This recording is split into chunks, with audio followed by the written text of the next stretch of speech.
Welcome to Reddit Aliens. Serious, National Park Rangers, or other professions that take you deep into the wilderness. What are some of the strangest, craziest, or wildest experiences you've had while out there? Please remember to like, share, and subscribe. I do surveying in pretty remote areas. Weirdest thing I saw was a 70-year-old squatter who lived out in the desert, just him and his dog. He drove his quad into town once a week for water, otherwise he just lives in his trailer all day. I don't know what he does for food or entertainment. Really nice guy though. He offered to help us out with our survey any way that he could. For several years, I worked out in the forests of a country that experienced a genocide in the not incredibly distant past.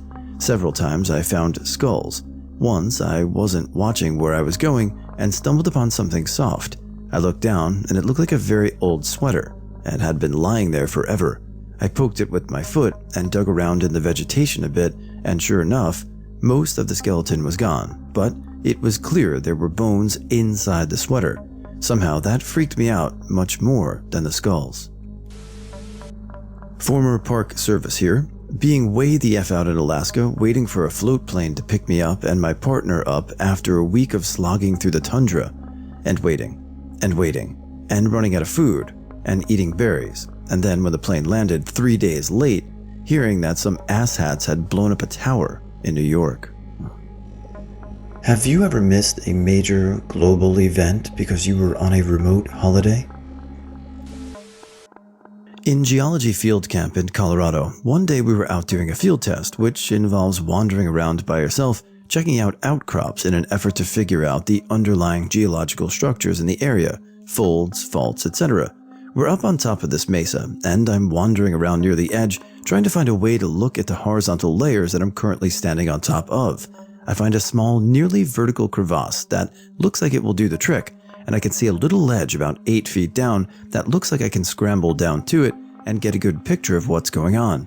So I chimney my way down without too much problem and jump down to the ledge, landing in a mass of juniper needles and hard white things, which turn out to be lots and lots of elk, deer, and bighorn sheep bones, and lots of shed, tawny fur, and the pervasive odor of cat piss.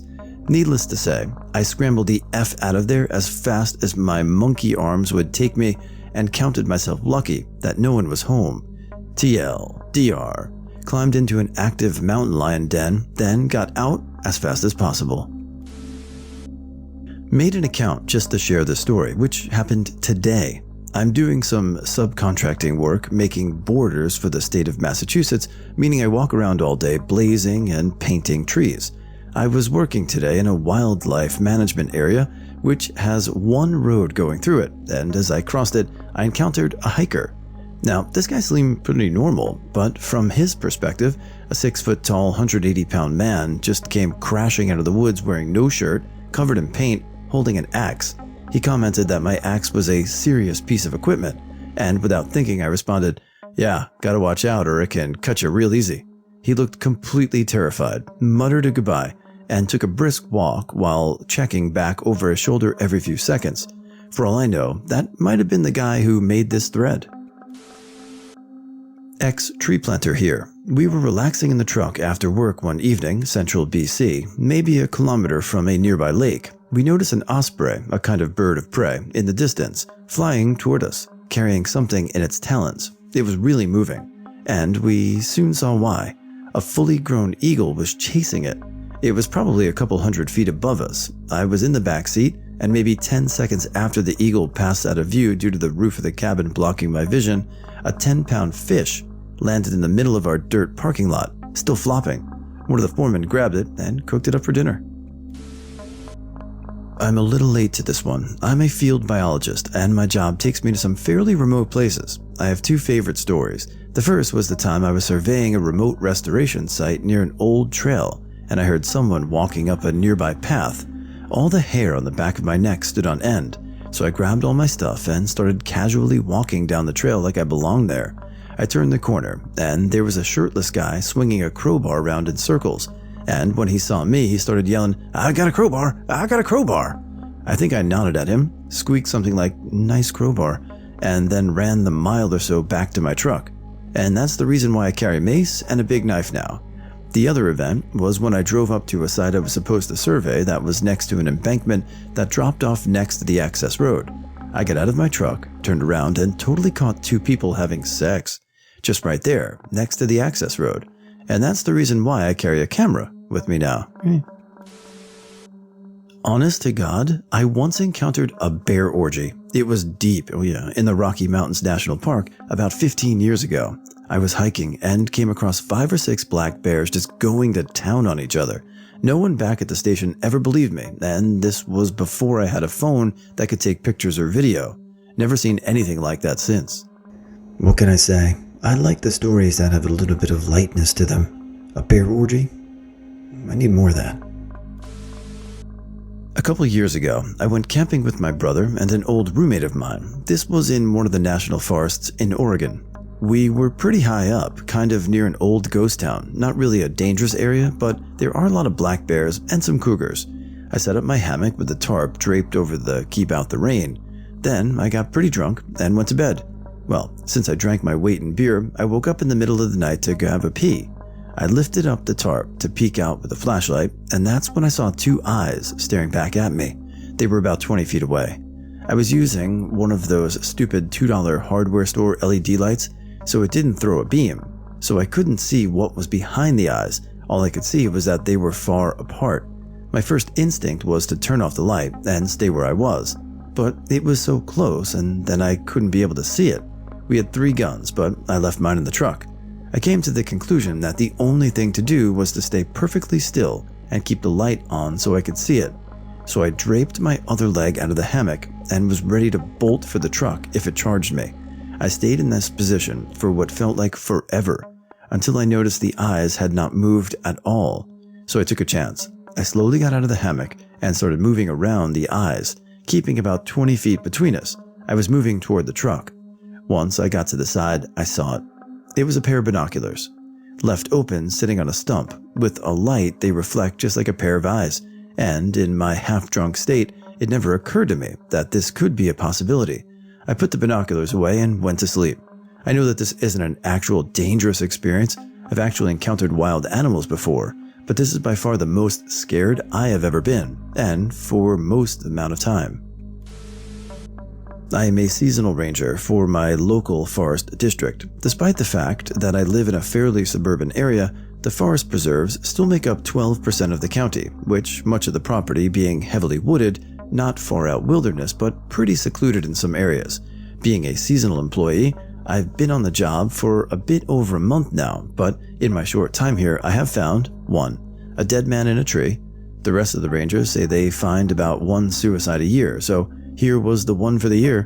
When we go around opening parks each day, we drive through to make sure everything is okay. In this instance, I was driving through and had just lost sight of the road when I saw a man hanging from a tree in a clearing. He had hung himself. I called the cops and the coroner. Friggin' coroner took an hour to show up, and he was the only one with a ladder long enough to cut the guy down. So I started at a dead guy in a tree for an hour. 2. Crazed, drugged up, naked man running around a parking lot. Took me and 3 other rangers to catch the damn guy. When we finally caught him, found out he had multiple cuts across his body from running through the brush and a rock lodged firmly up his ass. 3. Headless deer. Normally, when a pack of coyotes take down a deer, yes, we have a bunch of coyotes around here, they leave bite marks all over the body along with torn flesh everywhere. But the head was clearly sliced off and placed directly next to the body, meaning this is something created by human intervention. We still haven't figured that one out yet, and I've only been here for 5 weeks. This is my dad's story, not mine. He spent time in the 70s working on a major hydroelectric dam project for Hydro-Quebec, James Bay. They spent a lot of time in areas that had little or no people at all, large, unsettled wilderness. He had many stories, but one that always stuck out was about this small rock near a river. It was perfectly spherical and sat in the bottom of a nearly perfect bowl-like shape of large boulder. He said after watching for a while, they'd notice some water splash up onto the boulder where it would form a small whirlpool and funnel out a crack. While this happened, the small rock would roll around in the bowl until it emptied. He said he went back to check it out before they left about 3 years later, and it was still happening. Once every few minutes, water splashing up and the rock rolling around the bowl. Of course, they weren't geologists, but their determination was over many, many years that the rock carved the bowl and in doing so, formed itself into a sphere. I thought it was pretty neat nature thing. The scariest experience I had as a backcountry park ranger in Washington state was being stalked by a cougar for a day and a half. I was hiking up an unpopular trail up to an old shelter and had that creepy being watched feeling. I had seen fairly fresh cougar scratches and scats along the trail, but that's pretty common up here, so I wasn't worried at all. That night I camped at the shelter, which only had 3 walls and a roof. I felt uneasy all night and hardly slept. At one point, chiding myself for being paranoid, I arranged my emergency foil tarp around my sleeping bag so at least I could hopefully hear something if it approached me as I slept. The next day I found fresh scat and scratches on the trail I'd hiked in on. About a mile past the shelter, I found a mostly eaten deer in some dense brush off the trail. Cougars often keep kill stashes throughout their territory for later snacking. Now, a cougar won't usually tangle with a human, but here I am, a 5-foot-tall, 100-pound sack of flesh and bones at least 13 miles out from nay other humans. I decided to cut short my 3-day trip and hot-footed it out of there. The last 2 hours of hiking through the dusk in a dense forest was the most hair-raising hike I've ever had. I didn't know I was capable of being that hyper-vigilant. As a field botanist in Oregon, pre-legalization, I was always told by my supervisors that if at any time I should stumble upon black hoses in the woods, I was to immediately turn around, head back to base, and let them know. Apparently, pot farmers use those hoses to pipe water to their crops hidden deep in BLM or FWS land. Not a pro, but more than 1,000 days in the backcountry over the past decade, I have always been drawn to the wild. It seems like home, and I generally know my neighbors out there. Not afraid to be in the deep woods in the dark, love my woods. One sunny weekday afternoon, I had dirt biked up an old mining road. It gained a couple thousand feet from the valley floor towards one of the ridges of the Cascades. When the road gave out near the bottom of a high basin, I put on my backpack and started off cross-country towards the ridge. It was still heavily forested, old growth and old cut fading in another 1,000 feet into those scraggly wind-blown ones near the top. About 20 minutes in, and about half a mile up from me, near the tree line, I heard this thumping sound. It was very odd, so I stopped to listen carefully. It sounded like a big, solid branch was being whacked against a solid tree. I use the term solid because the hits were powerful. One or both of the pieces of wood were hard and dry. The wood resonated and rang on impact as dry wood will. I couldn't get over the power though. It sounded like someone was swinging a 4-inch post. Weird, right? Well, it gets better. This someone sounded like they were trying to communicate. The thumping had a very complex and well-defined pattern. And here's the weirdest part. The thumping signal occasionally became very rapid, like what a drummer could do if they were noodling around with a stick, but I swear it sounded like a 4-inch post was being treated as lightly as a drumstick. I listened for maybe 5 minutes, just fascinated with this sound, this code, and the power of it. Then the drumming suddenly stopped, and I kind of woke up to the fear of this unknown thing out there. I had my pistol, I had my bear spray, and my knife. I really only fear cougars, and even then I figured they'll had a bad day having to try to take me down. Still, the silence as I stared into the forest ahead seemed loaded, and I turned on my heels and left that valley. That place and that experience gave me chills, and that high valley won't see my shadow again. I have read stories about some of the native people around here having valleys that they just wouldn't go into. I can now easily understand how these legends get started. That's pretty brave of you to make camp after seeing all that stuff. I mean, I've seen some crazy stuff while camping, but that's some straight up Blair Witch shit. There was a group of teens that hadn't been heard from after their scheduled return from a camping trip. A good friend and I know the area very well, so one of the search and rescue guys we're friends with called us in to assist in the search. Him and I head out in the general direction the teens had set off in. We had been hiking for most of the day and seen nothing. We're about 35 kilometers into the woods at this point when we start noticing odd things. Sticks carved like spears stuck into the ground, weird carvings in the trees, a child's stuffed animal hanging from a noose up in a tree. This place was nowhere near any road. It wasn't on the regular trails people would go in on that area. The really eerie thing was that everything was freshly carved. Somebody had been there within a couple of hours of us and made these things. Mind you, we're still looking for these teens. We kept on hiking and eventually made camp for the night, still kind of on edge from what we had seen earlier, but we settled down anyway and go to sleep. We get up at the sunrise, hoping to cover more ground before it gets too hot. We pack up the gear and get ready to go when I noticed a bit of shirt that had caught on a small tree and ripped along some shoe prints. We were thinking, great, maybe we're close by to the teens when a radio call comes through. The teens had just been found 20 kilometers east of us, and they're calling everybody back.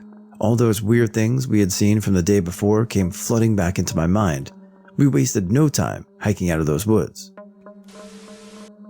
Not a professional, and we weren't all that deep into the Point Reyes trail system, but we had a pretty creepy experience nonetheless. I was camping with a bunch of city dwellers who had never done a hike and camping trip before.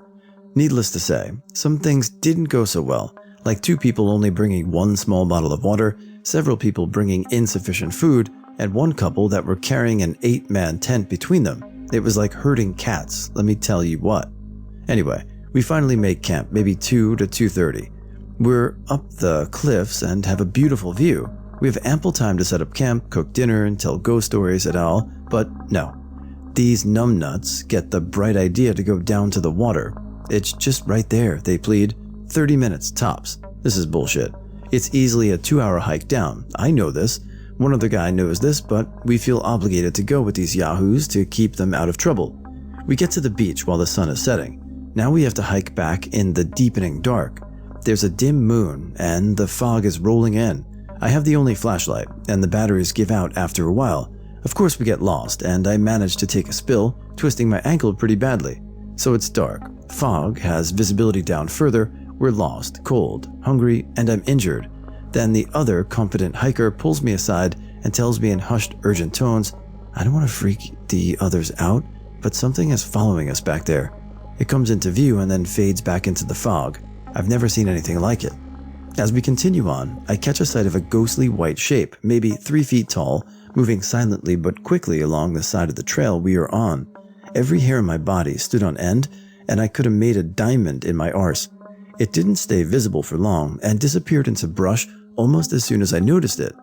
I caught fleeting sight of it again, twice more before it disappeared for good. To this day, I have no idea what it was. I never saw it for long enough or clearly enough to make even an uneducated guess. It did not move like any animal I'm familiar with or know is in the park.